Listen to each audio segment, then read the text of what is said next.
Now, a reported 29 million people have watched the latest series of The Crown, which tells the story of Prince Charles and Princess Diana from their initial meeting until the breakdown of their marriage. But this weekend, the show came under fire from the Culture Secretary, Oliver Dowden, who says that Netflix should warn viewers at the start of each episode that it's a work of fiction, as otherwise it may be mistaken for fact. What's that noise? Is that? Is that Santa on the roof? Has he arrived? There's something jittering in the roof. It looks quite wobbly. I think it's all the lights have gone completely bonkers. Something's moving up there, and it's not meant to. Can I move? Come over. Oh, no, you can't. No, I can't. No, Hang on. You're not allowed to. So if it comes down, you're going to have to take it full on the head. Should we put a chair there for him in case it does? Do we know what it is? It doesn't look like it's that happy. It's right above his head. I mean, What we sort of need is an assurance from the sound department that everything is OK, or the lighting department, funnily enough, that everything is OK. Lighting, is it all right? Should we go to the Go pub? to the pub. I mean, you don't have to ask me more than once. Would you like to come to the pub? Let's all go to Come the pub. Yeah. Off we well, go I've to never, the pub. ever seen that Keep going. before. Now, which way do we sit here? Right, OK, so, Matthew, if you go there... I'll sit in my seat. You sit in your seat. And we'll... That works out rather well. Oh, look, Hugo's arrived. He was there waiting. Excellent. Well, sorry about that. How utterly bizarre. We are joined now by royal biographer Hugo Vickers, who believes the show is damaging to the royal family, and Matthew Wright, who thinks it's obvious that all dramas include some fictional scenes. Now, the thing is, I mean, I have watched it, and it is extremely brilliant. It is lavish as well. The characters are extraordinary, but I have sat there watching and thought, this is shocking, because how could you possibly know what's being said between two people in a private room? I agree with that. Of course, it cuts both ways. The people that are arguing against it also don't know what was said in those private circumstances. And then you've also got the bizarre and quite fantastical real-life events that involve the royal family. The Queen's cousins being locked away, you know, never to be seen again for decades. I'm very much of the view, I share Peter Morgan, the writer's view, that he is telling the emotional truth. I don't feel that at any point watching the series that I was being given emotional lies. I saw that what I believe the characters, the protagonists, their emotional journeys were being portrayed on screen as I saw them being read in the tabloids and being fought over at the time. I don't believe for a moment it's historically accurate. I know Hugo, I hold him in the highest regard. He's a serious biographer, a serious historian. It's not serious history. I mean, I'll be absolutely honest, I found Gillian Anderson as Margaret Thatcher one of the funniest things I've ever seen on television. I mean, I was roaring with laughter. The portrayals are absolutely stunning. It's great stunning. drama, it's great entertainment. All right, well, let's come to Hugo then, because you are a serious biographer, a serious historian. So why is it that this series is worse than any of the others? Well, you know, I think that the reason is because it's so beautifully filmed, so well acted, so lavishly produced, that it looks incredibly convincing. And in fact, most of it is based on a totally false premise. And they dress up real people and put them into semi-real situations. And then, far from sort of using fiction to help us guide us into an understanding of what's going on, they in fact mislead us by creating situations which didn't exist at all. So in a way, The Crown is rather like that Chris Christopherson song, you know, it's a walking contradiction, partly truth and partly fiction.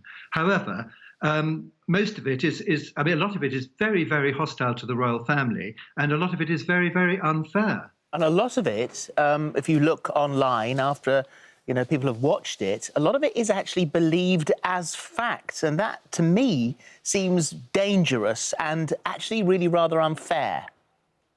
Well, extremely so. And when Matthew mentioned, for example, the cousins that were locked away, I mean, there was a man on Entertainment Tonight in Canada saying, well, the royal family's got everything, they can have everything coming to them because of they're locking up their cousins. Well, I mean, I haven't got time to tell you exactly the whole situation there, but it was nothing to do with the royal family at all.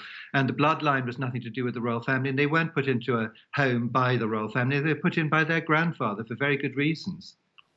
OK, so, I mean, Matthew, people are saying, well, if you were to put a sort of disclaimer at the beginning, at the end, and saying, you know, this is not based on any fact, would that be enough? Would that help? If you can take Oliver Dowden's view, then every time a member of the government stands up, they should hold up their hand and say, this is my interpretation of the truth. This is my interpretation of the facts, because politicians are just as misrepresentative sometimes as dramatists. I'm quite old school. I don't even like the warnings that are coming up on TV dramas now. I watched a serial killer drama the other day. I didn't have time to read the 3 lines of warnings that were there. And I've had arguments or debates with people about this because it comes from a very sincere place. My best friend and then later my best man and nephew were all killed in car accidents and motorcycle accidents, and yet you never get warnings about those coming up. So why are my needs, my feelings, less than somebody who doesn't want to see blood or doesn't want to see anything? Let's look at your family, though. I mean, there's your family, and then you look at... Let's imagine that there was a dramatisation of your family, and then you looked at that drama and thought... The way, and I'm going to be, it's quite harsh here. Let's talk about that accident, you know, accident that takes people's lives. Yeah. These are serious impacts within a family.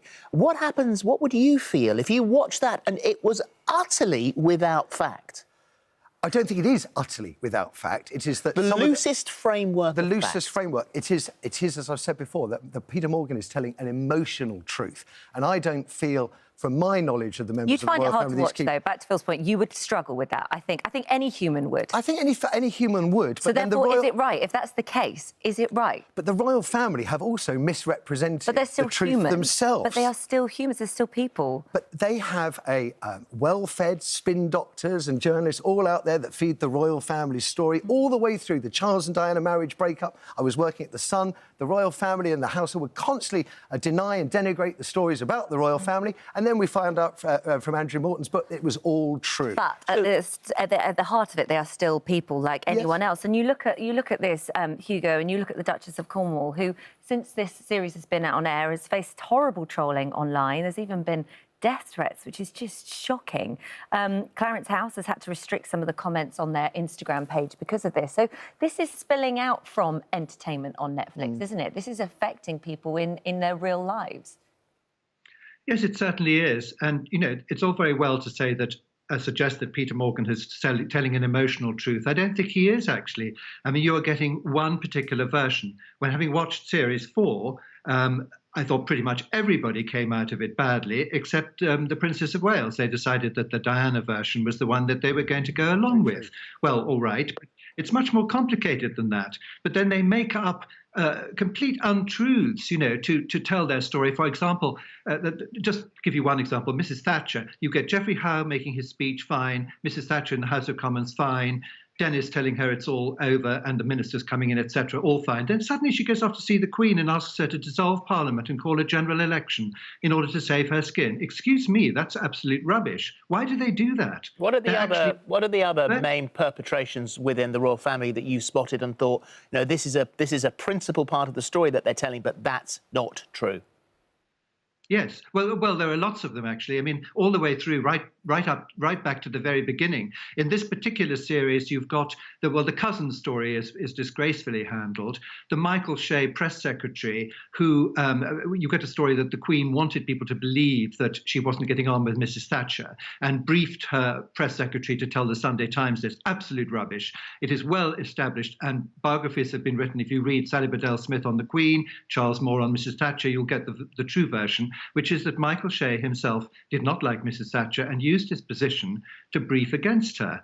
Well, and so they turn him into a kind of saint. I mean, that's awful. And then the whole business of the Balmoral tests. I mean, as if the royal family would invite Mrs. Thatcher up to Balmoral in order to torture her. Excuse me, that is absolute rubbish. What about the engagement evening of the Prince and Princess of Wales and the fact that he then went straight to see Camilla?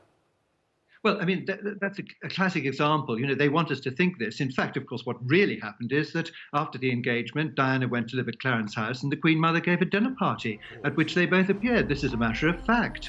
Even Matthew will not dispute that, either the truth of it or the emotional truth of it. They had a dinner.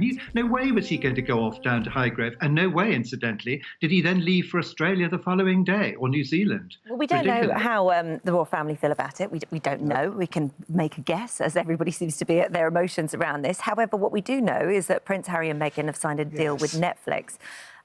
Does this put them in a difficult position? I think it's extremely uncomfortable because, I mean, Harry's made no secret of the fact that he, like William and like Hugo and the inner circle of the royals, are very unhappy with what Netflix have done. And then to take, you know, tens of millions, possibly hundreds of millions from them does, you know, whiff of hypocrisy, I'm afraid. That said, lots of people in the royal family or royal journalists have had to engage with certain sections of the media that are owned by people that may have other sections of the media that are less palatable to. Final word here, Hugo, that maybe we were more accepting, less liable to worry too much when we were looking at the 50s and the 60s. Well This was said. a long time ago, and you don't know. Now we are looking at potentially Series 5 and Series 6, where we are going to be getting very, very close to people who are still young, still impressionable. Prince Andrew and his pizzas. Well, there you go. I mean, but bizarre they didn't even handle Princess Anne's attempted kidnapping in 1974. But there you go. But you know, how dangerous is it when we get up to date?